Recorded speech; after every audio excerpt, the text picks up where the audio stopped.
There was this guy tweeting from his place upon the throne when the AP and the network said the race would go for Biden. Called the guy a loser, said he lost the big election. So he called his base and cronies, and they planned an insurrection. We've been duped, and it's your duty to take revenge for all of us. Take our country back and tell the nation what a fraud it was. The voting, it was rigged, and so I really actually won it. But we knew that he was lying, 'cause that's how he's always done it.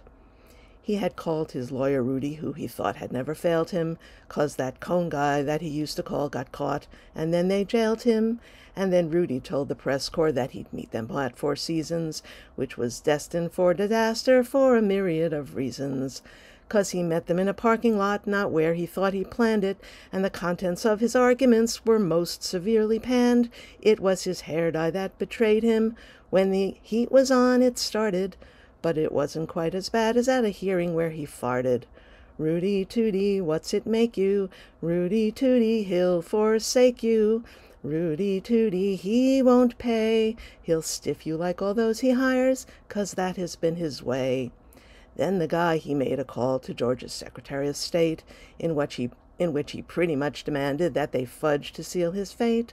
11,780 votes he needed. Any fewer than that number would mean he'd remain defeated. And when Raffensperger told him that he really must be dreaming, then he had to find another way. So then he started scheming. Since he lacked enough electoral votes, he'd interrupt the tally. So he called upon his followers to join him for a rally. Donald, Donald, why pursue it? Donald, Donald, soon you'll rue it. Donald, Donald, just admit you know inside you really lost, and that you're full of crap. So on January 6th, the mobs descended on the site, and those Proud Boys carried weapons that they'd use to prove their might. When security informed the guy that many folks were armed, he was pissed that they'd detain them, knowing he would not be harmed. 'Cause the saving of America was why he had invited them, and telling them to fight like hell made sure his words incited them. They marched off to the Capitol, that's where he said he'd be, but his limo driver stopped him, so he watched it on TV. Then arriving at the Capitol, the mob broke through the fence, and a gallows was erected, and they chanted, "Hang Mike Pence."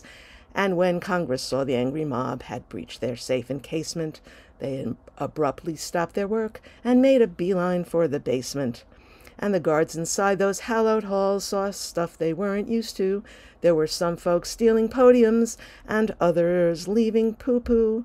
One would hope to have a president who'd spend time interceding, but he just ignored the chaos, and he watched it all while tweeting. Donald, Donald, who are you kidding? Getting thugs to do your bidding. Of your lies, this country is tired. This ruse has really gone too far. We need to say you're fired. With their safety on the line, the Senate started getting antsy, so some calls to get the National Guard were made by Chuck and Nancy. With the president behind it all, they thought it best to teach him. So when things got back to normal, then they voted to impeach him.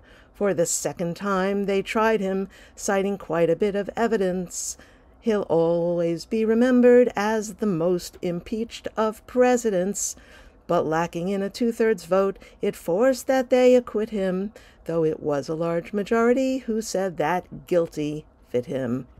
On the 20th, when his time in office finally had ended, he accepted that his presidency wouldn't be extended. But he held one more small rally 'cause he wasn't really done yet, and then boarded Air Force One, and he flew off into the sunset.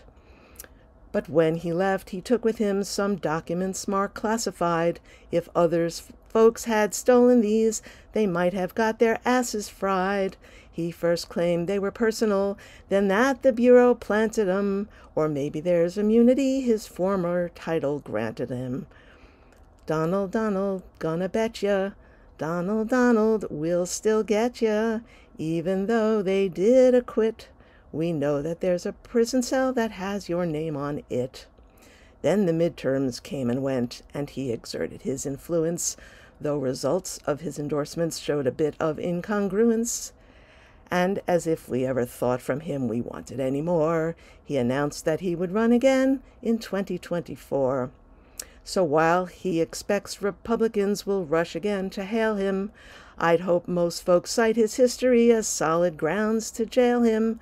I predict that prosecutors get enough dirt on the Don so that Barron and Melania can quietly move on. Donald, Donald, feel no glory. Donald, Donald, end of story. Donald, Donald, America's bane. Here's hoping getting you locked up will make us great again.